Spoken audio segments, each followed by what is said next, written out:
ሰላም ጤና ይስጥልኝ ውድ የዩቲዩብ ቻናል ተከታታዮች እንኳን በሰላም መጣችሁ እንኳን በደህና ቆያችሁኝ። በዛሬው ቆይታችን እንግዲህ ስለ ዝንጀሮ ፈንጣጣ ወይም ስለ ሞንኪ ፖክስ የምናይ ይሆናል። ይህ እንግዲህ አሁን ከረንትሊ በጣም አስፈሪ ደረጃ እየደረሰ ነው። ኢትዮጵያ ውስጥም አንዳንድ ሪፖርቶች አሉ ኢትዮጵያ ውስጥ እንደተከሰተ እና ስለዚህ በሽታ እንግዲህ አጠቃላይ መረጃዎችን እና እንዴት ራሳችሁን መከላከል እንደምትችሉ እንደገናም ደግሞ ምን አይነት ምልክቶችን እንደሚያሳዩ እንደገና ደግሞ የተያያዘ ሰውን እንዴት መለየት እንደምትችሉ እንመለከታለን። ለቻናሌ ደግሞ አዲስ የሆናችሁ ሰብስክራይብ ማድረግ ትችላላችሁ። አብራችሁን ቆዩ። ስለ ዝንጀሮ ፈንጣጣ እንግዲህ ዛሬ ስለ ምንነቱ እናወራለን። አጋላጭ ምክንያቶቹ ምን እንደሆኑ፣ ምን አይነት ምልክቶችን እንደሚያሳይ፣ እንደገና ደግሞ ጉዳቶቹ ምን እንደሆኑ፣ ምርመራዎቹስ ምን አይነት ምርመራዎች አሉ፣ በሕክምና ደረጃ ምን አይነት ሕክምና እንደምናደርግና የመከላከያ መንገዶችን እንመለከታለን። ከምንነቱ ስንጀምር እንግዲህ ሞንኪ ፖክስ የምንለው ወይም የዝንጀሮ ፈንጣጣ የምንለው እንግዲህ በሞንኪ ፖክስ ቫይረስ የሚመጣ በሽታ ነው። ይህም እንግዲህ ዞኖቲክ በሽታ ነው። ያ ማለት ከእንስሳት ወደ ሰው የሚተላለፍ የበሽታ አይነት ነው ማለት ነው። ዞኖቲክ በሽታ የምንለው በብዛት እንግዲህ ይህ ቫይረስ እንግዲህ ከሚያስከትላቸው ምልክቶች በሰዎች ላይ ብዙ ጊዜ ትኩሳት፣ ሽፍታዎችን እዚህ ምስል ላይ እንደምታዩት ሽፍታና ሊምፋዲኖፓቲ የምንለው አለ ወይም ንፍፊቶች የምንላቸው አሉ። እነዚህ ሊምፍ ኖዶች እነሱ እንዲያብጡና ህመም እንዲሰማን ያደርጋል። እንደዚህ አይነት ምልክቶችን ሊያሳይ ይችላል ማለት ነው ሞንኪ ፖክስ። ኢትዮጵያ እንግዲህ አሁን በኢትዮጵያ ውስጥ የኢትዮጵያን ፐብሊክ ሄልዝ አሶሲዬሽን ወይም የኢትዮጵያ ጤና አጠባበቅ ማህበር ያወጣው አንድ መረጃ አለ።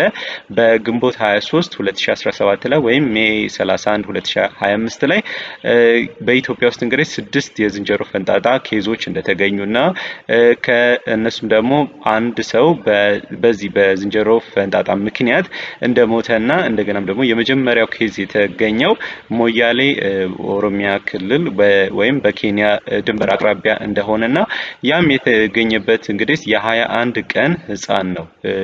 ይህ የዝንጀሮ ፈንጣጣ የተገኘበት እንደዚህ አይነት ሪፖርት አውጥቶ ነበረ በግንቦት 23 ማለት ነው የኢትዮጵያ ፐብሊክ ሄልዝ አሶሲዬሽን።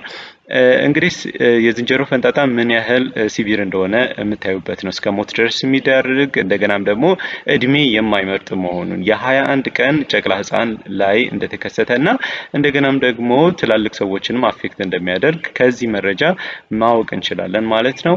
ሌላኛ አጋላጭ ምክንያቶቹ ምንድናቸው የምንለውን ስናይ እንግዲህ አንደኛ የዝንጀሮ ፈንጣጣ በሁለት እንከፍለዋለን። ብዙ ጊዜ በመካከለኛው አፍሪካ ወይም በኮንጎ ተፋሰስ አካባቢ ወይም በኮንጎ ቤሲን አካባቢ የሚገኙ አገራት ውስጥ ያሉ ሰዎችን አፌክት የሚያደርግ መጀመሪያ ከዛ አካባቢ የሚነሳ የዝንጀሮ ፈንጣጣ አለ። እነሱም እንግዲህ እነዚህ ካሜሮን፣ ጋቦን፣ ሪፐብሊክ ኦፍ ኮንጎ እና ዲሞክራቲክ ሪፐብሊክ ኦፍ ኮንጎን እነዚህን ያጠቃለለ ሴንትራል አፍሪካ የመካከለኛው አፍሪካ ሴንትራል አፍሪካ አካባቢ የሚገኝ የፈንጣጣ የሞንኪ ፖክስ ዝርያ አለ ማለት ነው። ሌላኛው ደግሞ በምዕራብ አፍሪካ የሚገኝ ነው። ምዕራብ አፍሪካ ደግሞ ቀለል ያለው በሽታ ነው።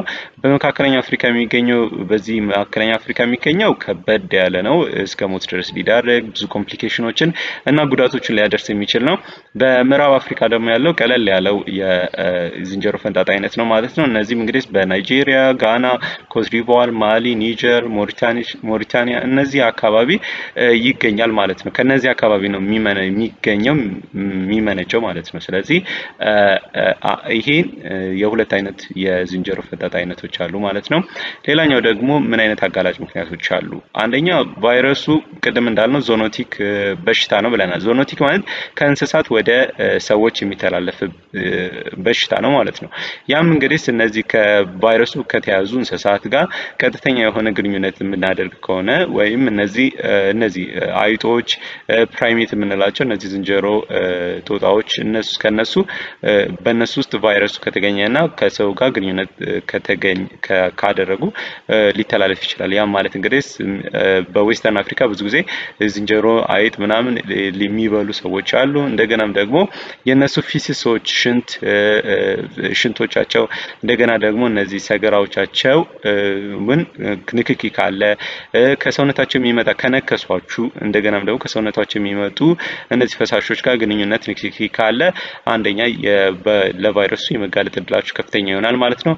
ሌላኛው ደግሞ ከሰው ወደ ሰው ሊተላለፍ ይችላል ማለት ነው። ከሰው ወደ ሰው የሚተላለፍ መንገድ እንግዲህ አንድ በዝንጀሮ ፈንጣጣ የተያዘ ሰውና ኢንፌክትድ የሆነ ሰው አንደኛ ኤር ድሮፕሌቶች ናቸው በትንፋሽ ማለት ነው። ስለዚህ አንድ ሰው ሲያስነጥስ ሲያስል እንደገና ደግሞ ሲተነፍስ ወደ አየሩ የሚገቡ ኤር ድሮፕሌቶች አሉ እነዚህ ፈሳሽን የያዙ ድሮፕሌቶች ማለት ነው። ስለዚህ እነዚህ ጠብታዎች እንግዲህ ከአንድ ሰው ከኢንፌክትድ ከሆነ ሰው ወደ ጤነኛ ሰው በሚተላለፍበት ጊዜ በሚነካካበት ጊዜ እንደገናም ደግሞ በሚተነፍስበት ጊዜ ይህ ዝንጀሮ ፈንጣጣ ሊያዝ ይችላል።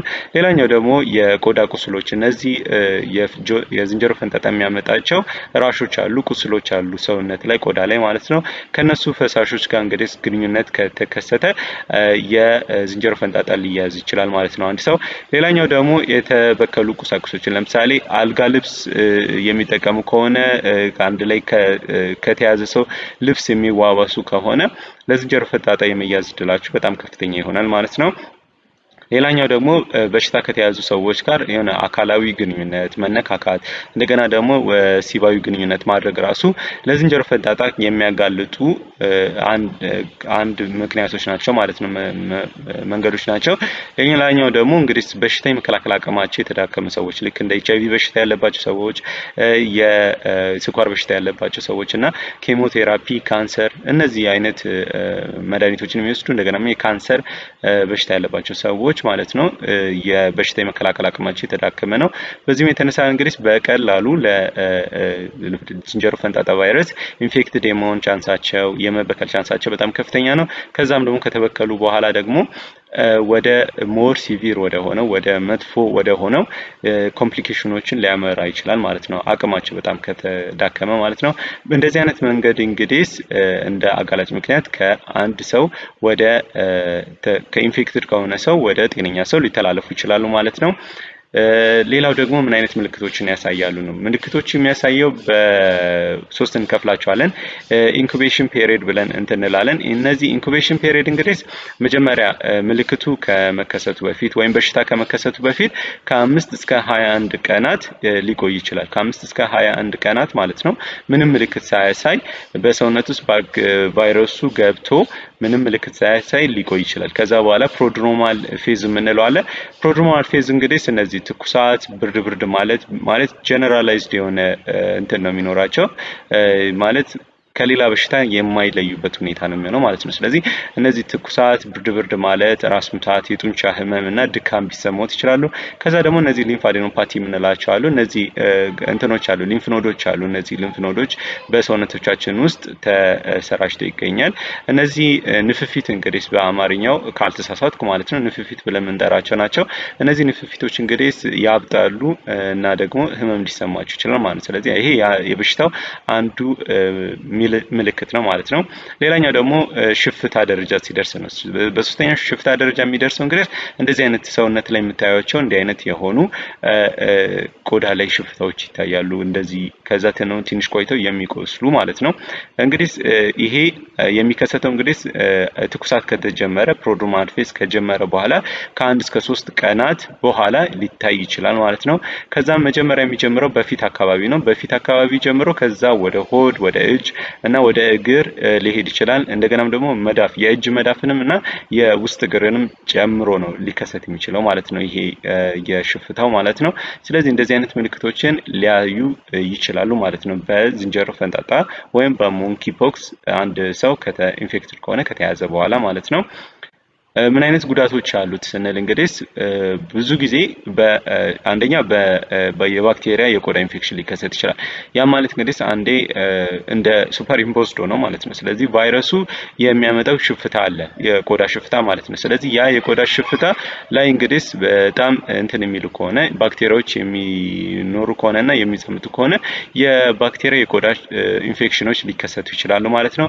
ሌላኛው ደግሞ የሳምባ ምች በራሱ ቫይረሱ የሳምባ ምች ሊያስከትል ይችላል። እዚህ ምስል ላይ እንደምታዩት እንግዲህ ብሮንኮ ኒሞኒያ ነው ብዙ ጊዜ የሚያስከትለው። እንግዲህ የሳምባ ቲሹዎቹ እንዲጎዱና ኢንፌክትድ እንዲሆኑ በራሱ በቫይረሱ ያስከትላል ማለት ነው፣ የሳምባ ምች ማለት ነው።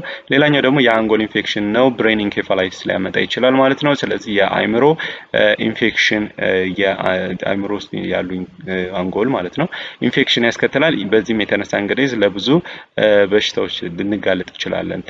ለሚያንቀጠቅጥ ሊሆን ይችላል በዛው፣ እንደገናም ደግሞ ለብዙ ኮምፕሊኬሽኖች ልንጋለጥ እንችላለን። ሌላኛው ደግሞ የአይን ኢንፌክሽኖች ናቸው። ብዙ ጊዜ እንግዲህ የአይን መቅላት ነው የሚያመጣው። እዚህ ከውስጥ ያለው ነጩ ፓርት እንደዚህ እንዲቀላ ያደርጋል። እዚህ ሰራውንዲንግ አይሊዶቹ ደግሞ እነዚህ በሽፋሽፍት አካባቢ የሚገኙት ቆዳዎች እንዲያብጡ እንዲያሳክኩ እንደዚህ ሊያደርግ ይችላል። ከዛ በኋላ ደግሞ መሀል ላይ ያለው እቺ አይሪስ አካባቢ ወይም ሌንስ አካባቢ ማለት ነው፣ እሱ አካባቢ እንግዲህ እንዲ ክላውዲ እንዲሆንና ለአይነ ስውርነት ወይም ማየት እንዳንችል ሊያደርግ ይችላል ማለት ነው። ሌላኛው ደግሞ እስከ እነዚህ እንግዲህ ቶሎ ሕክምና ካልተደረገለትና መፍትሄ ቶሎ ካልተበጀለት እስከ ሞት ድረስ ሊያደርስ ይችላል ማለት ነው። ስለዚህ በጣም ሬር ነው፣ ብዙ ሞቶች አያስከትልም፣ ግን ምንም እንግዲህ መፍትሄ ካልተገኘለት እስከ ሞት ድረስ ሊዳርግ ይችላል ማለት ነው።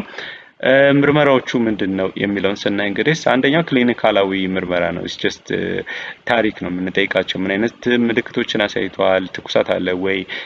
እንደገና ደግሞ ሌሎች ታሪኮች ይሄ ብርድ ይላቸዋል ወይ? ድካም አለ ወይ? የሚለውን እንጠይቃቸውና ከዛ ደግሞ የምናየው ሽፋሽፍት ነው ዋናው ሽፍታዎች ማለት ነው። እነዚህ ሽፍታዎች ወይም ራሾቹን ናቸው በስትክክል ዲያግኖስ እንድናደርግ የሚረዱን ማለት ነው። ስለዚህ ታሪክ እንጠይቃለን። ከዛ ሽፍታ ላይ በመመስረት ዲያግኖስ ልናደርግ እንችላለን መርምረን ይሄ የሞንኪ ፖክስ ቫይረስ ነው ይሄንን ነገር ያመጣው ልንል እንችላለን። ሌላኛው ደግሞ ፒሲአር የምንለው አለ። እንግዲህ ከቁስሎቹ ላይ እና ከሽፍታዎቹ ላይ ናሙና ይወሰድና ከዛ በኋላ ቫይረሱን ዳይሬክትሊ የቫይረሱን አንቲጅን እናያለን ማለት ነው። ይሄ እንግዲህ ኤግዛክትሊ በስትክክል ዲያግኖስ ልናደርግ እንችላለን ማለት ነው። ስለዚህ ፒሲአር በጣም የተሻለ የሆነ ዲያግኖስ ለማድረግ የሚረዳን ምርመራ ነው ማለት ነው። ግን ክሊኒካላዊ ምርመራ እዚህ በኢትዮጵያ ውስጥ ብዙ ፒሲአርም ስለሌለ የምናደርገው ታሪክ እንጠይቃቸዋለን። ከዛ ሽፍታውን አይተን ወደ ሕክምናው ልናመራ እንችላለን ማለት ነው። ስለዚህ ሴሮሎጂ ደግሞ ለአዲስ ለሆነ ምርመራ አስተማማኝ አይደለም። ለምን ቢባል አንቲ ቦዲ ነው ብዙ ጊዜ ሴሮሎጂካሊ ቴስት የሚደረገውና ብዙ አስተማማኝ አይደለም እሱ። ከዛ ሌላው ደግሞ የቫይረሱን ካልቸር ማድረግ ነው። እንዲያድጉ በማድረግ በላቦራቶሪ ውስጥ እንዲያድጉ በማድረግ እነዚህ ቫይረሶች ከሆነ ሳምፕል ይወሰድና ከዛ በኋላ ታይም ይወስዳል፣ ብዙ ሰዓት ይፈጃል። ከዛ በኋላ ግን ቫይረሶቹን በማየት ኦኬ ይሄ ቫይረስ ነው ሞንኪ ፖክስ ቫይረስ ነው እዚህ ምስል ላይ እንደምታዩት ማለት ነው። ከዛ በኋላ በሽታውን ያመጣው ይሄ ቫይረስ ነው ልንል እንችላለን።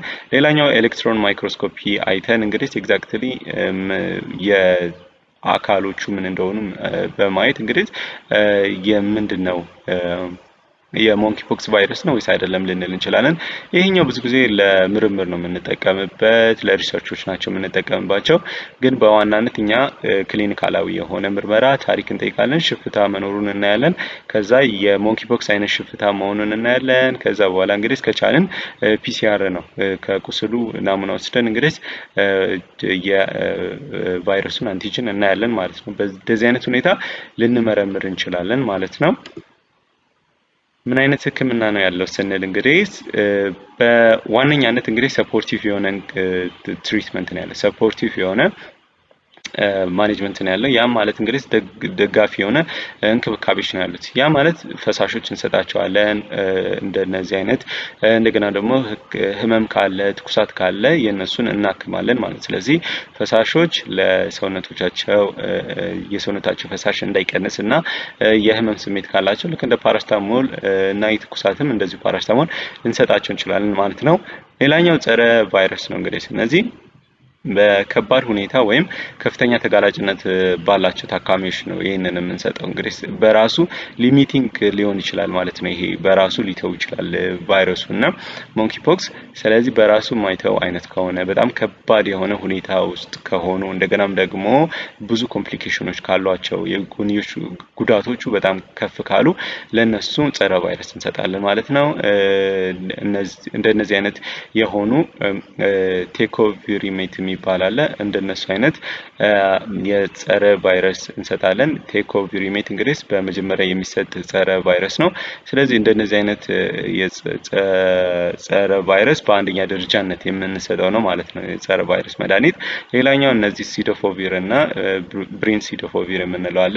እነዚህ ብዙ ጊዜ ጥቅም ላይ አልዋሉም፣ ግን እነዚህ ቶኮቪሪሜት የሚባለው ብዙ ጊዜ እንሰጣቸዋለን ማለት ነው። እነዚህ ደግሞ ቫክሲና ኢሚዩን ግሎቡሊን የምንላቸው አሉ። ስለዚህ በቫክሲን ምክንያት የሚመጣ የእንትን ከሆነ የሞንኪ ፖክስ አይነት ከሆነ ለነሱ የሚሰጥ አይነት መድኃኒት ነው ማለት ነው። ስለዚህ የሞንኪ ፖክስ በአንደኛነት የሚሰጠው ጸረ ቫይረስ ቴኮቪሪሜት የሚባል የሞንኪ ፖክስ የጸረ ቫይረስ መድኃኒት ነው ማለት ነው። የመከላከያ መንገዶቹ ምንድናቸው ስንል እንግዲህ በበሽታው የተያዙ ሰዎች ወይም እንስሳት ካሉ ግንኙነት አለማድረግ፣ ምንም መነካካት አያስፈልግም። ትንሽ ከሰዎች ማራቅ። ያው ማግለል የሚባለው ቃል ትንሽ ከበድ ይላል፣ ግን ያው አይሶሌት ማድረግ ነው እንግዲህ እንትን የራሳቸው የሆነ ቤት ውስጥ እንዲኖሩ ክፍል ውስጥ እንዲኖሩ ብዙ ጊዜ ከሰዎች ጋር እንዳይገናኙ ማድረግ ነው እስኪድኑ ድረስ ማለት ነው። ስለዚህ ያም እንግዲህ እንደ አይሶሌሽን እንደ ማግለል ሳይሆን እንግዲህ ወደ ሌላ ሰው እንዳይተላለፍ ስለተፈለገ ነው አይሶሌት የሚደረገው እንግዲህ። ስለዚህ እነዚህ በቫይረሱ የተያዙና የተረጋገጡ ሰዎች ከሆኑ እንደገናም ደግሞ የተጠረጠሩ ሰዎች ከሆኑ አይሶሌት ማድረግ አስፈላጊ ነው ማለት ነው። ሌላኛው ለጤና ባለሙያዎች ደግሞ ፐርሰናል ፕሮቴክቲቭ ኢኩዊፕመንት አለ። ለጤና ባለሙያውም ብቻ ሳይሆን ለሌሎችም እንግዲህ ኬር ለሚያደርጉ ሰዎች ለእንደዚህ አይነት ታማሚዎች ኬር የሚያደርጉ ሰዎች ፐርሰናል ፕሮቴክቲቭ ኢኩዊፕመንትም ማድረግ አለባቸው። ልክ እዚህ ጋር እንደምታዩት ፌስ ማስክ አለ፣ ግላቭ አለ፣ እንደገና ደግሞ ፌስ ሺልድ አለ። እዚህ ጋር ከሰው ሲያስነጥስባችሁ ሲያስልባችሁ ወደ እናንተ እንዳይደርስና እዚህ ሺልዱ ላይ ወይም ምንድነው የሚባለው ጦር ጋሻ እንደማለት ነው። እሺ ጋሻ ሺልድ ያደርጋቸዋል ማለት ነው፣ ይከላከልላቸዋል። ስለዚህ እነሱ ያስፈልጋል። ሌላኛው እንግዲህ ክትባቶች አሉ። ለሞንኪ ፖክስ የተመረጡ ክትባቶች አሉ። እነዚህ ሞዲፋይድ ቫክሲኒያ አንካራ የሚባል አለ። እነዚህ እንግዲህ አንዴ ሰው ኤክስፖዝድ ከመሆኑ በፊት ወይም ኤክስፖዝድ ከሆነ በኋላ ከንክኪ በፊትና ከንክኪ በኋላ ለምሳሌ ሃይ ሪስክ ግሩፖች ለምሳሌ እነዚህ ጤና ባለሙያዎች ማለት ነው። ስለዚህ ሞንኪ ፖክስ ያለበት አካባቢ የሚሰሩ ሰዎች እነዚህ ሞዲፋይድ ቫክሲኒያ አንካራን ይወስዳሉ ማለት ነው። ስለዚህ ሰውነታቸው ወደፊት ለሞንኪ ፖክስ እንትን ያዘጋጃል ማለት ነው። ስለዚህ መድኃኒት አዘጋጅቶ ይጠብቀዋል ማለት ነው፣ ትክክለኛው ሞንኪ ፖክስ ቫይረስ ሲመጣ ማለት ነው። ሌላኛው አካም 2000 የምንለው አለ። እነዚህ ላይቭ ነው፣ ላይቭ ቫክሲኒያ ቫይረስ ነው። ያ ማለት በህይወት ያለ የሞንኪ ፖክስ ቫይረስ ነው። ወደ ሰውነት ትንሽ ተዳክሞ ወደ ሰውነት የሚሰጠው ማለት ነው እንደ ቫክሲን እና ይሄ ብዙ ጊዜ የቆየ ነው። እንደገናም ደግሞ ብዙ ሳይድ ኢፌክቶች አሉ። እንደገናም ደግሞ ሞንኪ ፖክስ የመያዝ ቻንሳቸው ከፍተኛ ስለሆነ ብዙ ጊዜ አንጠቀመው። ይሄ ሞዲፋይድ ቫክሲን አንካራ የሚባለውን ነው የምንሰጠው ማለት ነው። ስለዚህ እንደዚህ በማድረግ እኛንም ሌሎችንም ከሞንኪ ፖክስ በሽታ ከሞንኪ ፖክስ ቫይረስ ልንከላከል እንችላለን ማለት ነው። ውድ ተመልካቾቼ ይዤላችሁ የቀረብኩት ዛሬ ስለ ሞንኪ ፖክስ ቫይረስ ነበረ። ስለዚህ በሽታ እንግዲህ ጥሩ እውቀት ጨብጣችኋል ብዬ ተስፋ አደርጋለሁ።